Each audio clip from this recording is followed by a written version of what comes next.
خرما رضی اللہ عنہ بیٹھے ہوئے تھے تو حضرت عائشہ رضی اللہ عنہ خاموش ہو گئیں. اتنا اثر تھا اس بات کا. تو ان کا حبر الامہ ہے اور ابن عم الرسول ہیں، اجازت دے دیں. تو حضرت عائشہ روئے جا رہی تھی اور ان کی بڑی چادر آنسوں سے بھیگ چکی تھی، ساری چادر. جب وہ آئے تو کہنے لگے اماں جان آپ کیوں رو رہی ہیں؟ آپ کے اور نبی کی ملاقات میں صرف اتنی دیر ہے کہ یہ جان نکلے اور آپ اللہ کے رسول کے پاس پہنچ جائیں. کہنے لگے عبداللہ مجھے دھوکہ نہ دے، کاش میری ماں نے مجھے جنا ہی نہ ہوتا، مجھے بہلاوا نہ دے، مجھے دھوکہ نہ دے. اور اللہ کے نبی نے کہا تھا یا عائشہ انہو لیہون علی الموت ان اریتکی زوجتی فی الجنہ. عائشہ مجھے مرنا آسان ہو گیا ہے کہ مجھے پتہ چلا ہے تو جنت میں میری بیوی ہے. اور وہ رو رہی تھی. تو میرے عزیزو اپنی ذات کو نہ بھولو، اپنی ذات کو سامنے رکھو گے تو آپ ترقی کرو گے. اپنی ذات کو بھلا دو گے اور عیب پکڑتے پکڑتے، کمیاں پکڑتے پکڑتے آپ کو اپنا آپ بھول جائے گا.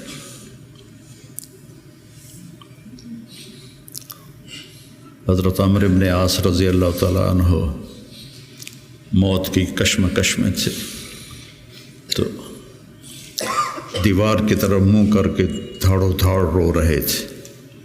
تو ان کے بیٹے نے کہا اما بشرک رسول اللہ بکذا، اما بشرک رسول اللہ بکذا، اللہ کے رسول نے آپ کو یہ بشارت دی، یہ بشارت دی.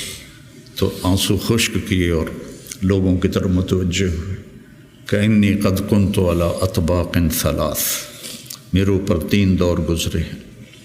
ایک تھا جب میں کافر تھا، اور اگر میں اس وقت مر جاتا تو سیدھا جہنم میں جاتا. پھر اللہ نے مجھے ہدایت دی، میں ایمان لایا اور میں نے ساری زندگی اللہ کے نبی کو آنکھ بھر کے نہیں دیکھا حیا کی وجہ سے. اگر مجھ سے پوچھو کہ اللہ کے نبی کا حلیہ کیا ہے تو میں نہیں بتا سکتا کہ میں نے کبھی آنکھ اٹھا کے آپ کو دیکھا ہی نہیں تھا. اگر اس وقت میں مر جاتا تو میں جنت میں جاتا. اس کے بعد ہم پر دنیا کھل گئی اور ہم نے کیا جو کیا، اب پتہ نہیں آگے میرے ساتھ کیا ہونے والا ہے. پھر ایسے ہاتھ اٹھائے اللہم لا بری فاعتذر ولا قوی فانتصر ولا مستنکر بل مستغفر. یہ دعا میں روز مانگتا ہوں، روز مانگتا ہوں. اللہم لا بری فاعتذر ولا قوی فانتصر ولا مستنکر بل مستغفر. لا الہ الا اللہ، لا الہ الا اللہ، لا الہ الا اللہ کہتے کہتے روح پرواز کر کے. تو میرے عزیزو ہم سب بڑے خوش قسمت ہیں. ہم ایک بہت عالی محنت میں لگے. اللہ نے ہم پر کرم کیا ہے، اللہ نے ہم پہ احسان کیا ہے. اس میں ترقی کی تو کوئی انتہائی کوئی نہیں. اللہ کو پا لینے کی جستجو نہ ختم ہونے والا سفر ہے. چونکہ اللہ کی حد، میں گاؤں سے چلا فیصل آباد 1.5 گھنٹے میں پہنچ گیا، منزل آ گئی. لیکن اللہ کی کوئی حد نہیں. جتنا اس کو پاؤ گے اتنا کھویا ہوا محسوس کرو گے، انتہائی کوئی نہیں. یہ وہ سفر ہے جس کی کوئی حد نہیں ہے. عبث ہے جستجو بحر محبت کے کنارہ کی، بس اس میں ڈوب ہی جانا ہے اے دل پار ہو جانا. تو میری گزارش ہے اپنے ذات، اپنے آپ اخلاق پہ نظر رکھو، اپنے اعمال پہ نظر رکھو. عبادت کا ذوق پیدا کرو، قرآن کا ذوق پیدا کرو. میں کتنی تکلیف میں ہوں. اب تو میں بیکار گھر پہ بیٹھا ہوں، لیکن جب میں ایسے پہیے کی طرح گھوم رہا تھا تو میں 50 60 100 نفل روزانہ پڑھتا تھا کہ میری اب بھی پڑھتا ہوں. آج وہاں سے چل کے یہاں میرے 50 نفل نہیں قضا ہوئے. یہ میری ضرورت ہے کہ وسجد وقترب، نماز اللہ کے قریب کرتی ہے. وسجد وقترب، نماز پڑھ اور اللہ کے قریب ہو جائے. زبان پہ نظر ہو، آنکھوں پہ نظر ہو، کانوں پہ نظر ہو. اور اس میں سارے دین کے کام خیر کے ہیں، لیکن میرے عزیزو ہم اخریت للناس ہیں. ساری کمیوں کے باوجود تبلیغ کی ابھی بھی بننے کے لیے بہترین راستہ ہے. چھٹیوں میں آپ اپنا چلہ قضا نہ کیا کر. مجھے تکلیف ہوتی کیونکہ میرا جگر دل چیر کے دیکھو تو تبلیغ کے سوا کچھ نہیں. میں عملی طور پر نہیں جا سکتا، لیکن یہاں اس مبارک محنت کے سوا اور کچھ نہیں. میں آپ سے بھی یہ چاہتا ہوں، آپ کی کیفیات بچوں کی طرف منتقل ہوں گی. جب آپ کے اندر سے تبلیغ کی عظمت نکلے گی تو آگے کیسے منتقل ہوگی؟ کتنے مشائخ آئے، اس طرح عالم میں تبدیلی کوئی نہیں لا سکا. کتنے خیر کے کام ہوئے، اس طرح عالم میں تبدیلی کوئی نہیں لا سکا. بنو امیہ کے حکام ظالم تھے، لیکن دعوت کی وجہ سے دین تو پھیلتا رہا. ولید بن عبد الملک کان جباراً، جو اس کے بارے میں لکھا ہے ابن کثیر نے، کان جباراً، معمولی باتوں پہ گردنیں اڑا دیتا تھا. سب سے زیادہ اسلام اس کی زندگی میں پھیلا. اور یزید بن معاویہ رضی اللہ تعالیٰ، اس کے زمانے میں شمالی افریقہ فتح ہوا ہے.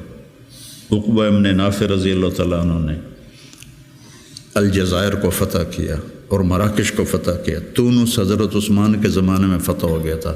عبداللہ بن ابی سرح رضی اللہ تعالیٰ عنہ نے تونس کو فتح کیا تھا. تو ادھر یزید بیٹھا ہوا ہے، لیکن دعوت میں نکلنے والے تو مخلص تھے. تو میں تھا مسجد میں، تو میرے پاس 2 جماعتیں آئیں پٹھانوں کی، پیدل چل رہی سال کی، کہ جی 6 تاریخ کو ہمارا جوڑ ہے، آپ تشریف لائیں. میں کہا یار میں تو فیصل آباد جا رہا ہوں، اگلے جوڑ میں آ جاؤں گا. کوئی تحریک، کوئی پیر، کوئی بزرگ اپنے مریدوں کو یہاں تک نہیں لا سکا کہ سال کے لیے پیدل چلے جائیں. تو آپ میری اولاد ہو، میرا سرمایہ ہو. میں عمر کے آخری حصے میں ہوں، آپ لوگ ابتدائی حصے میں ہیں. تو اس مبارک محنت کو اپنی ترجیحات میں رکھو، ترجیحات میں رکھو. میں نے کبھی چلہ نہیں قضا کیا تھا. ایک آدھ چلہ میرا بیماری کی وجہ سے قضا ہوا، اور اب 4-5 چلے سر درد اور کچھ اور عوارض لاحق ہو گئے. ورنہ میں جو بھی ہوتا تھا میں چلہ نہیں چھوڑتا تھا کہ میری ضرورت مجھے کرنا ہے. عام انسانوں کی طرح زندگی گزارو اور اپنے اللہ کو اپنے سامنے رکھ کے چلو. تو انشاءاللہ اللہ آپ کو ترقی دے گا، اللہ آپ کو بلندیاں دے گا. ہماری تو شام ہونے والی ہے، آپ لوگوں کی سویر ہے. ہمارے لیے صدقہ جاریہ بنو، ہماری قبروں کی ٹھنڈک کا ذریعہ بنو. اور میں مدارس ایک خاص مقصد کے تحت میں نے مدارس بنائے.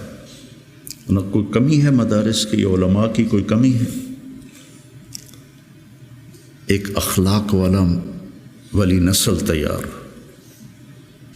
ایک قرآن سے شغف والی نسل تیار.